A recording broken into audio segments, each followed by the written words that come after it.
বিশ্বনবী মসজিদে নববীর ইমাম, নামাজ শুরু করলেন, আল্লাহু আকবার, কেরাত করলেন, রুকু করলেন, রুকু থেকে দাঁড়িয়ে বিশ্বনবী বললেন সামি আল্লাহু লিমান হামদা। পেছনে দাঁড়িয়ে থাকা সাহাবারা বলল রব্বানা ওয়ালাকাল হামদ। কিন্তু একজন সাহাবী বাড়িয়ে একটা তাসবিহ পড়লেন, তিনি বললেন হামদান কাসীরান তাইয়্যিবান মুবারাকান ফীহি। সবাই বলল শুধু রব্বানা ওয়ালাকাল হামদ, একজন বলল হামদান কাসীরান তাইয়্যিবান মুবারাকান ফীহি।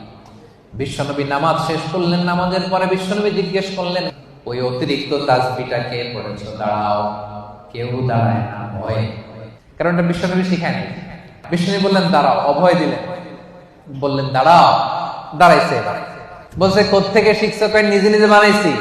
বিশ্বনবী বললেন ও আমার প্রাণের সাহাবী, ভয় করো না, চিন্তা করো না, টেনশন নিও না, আমি নামাজরত অবস্থায় দেখেছি, তোমরা দেখো নাই। তোমার এই অতিরিক্ত তাসবিহর সওয়াবটা 30 জনেরও বেশি ফেরেশতা কে কার আগে তোমার আমলনামায় লিখে দিবে, এটা নিয়ে তাদের মধ্যে প্রতিযোগিতা চলছিল।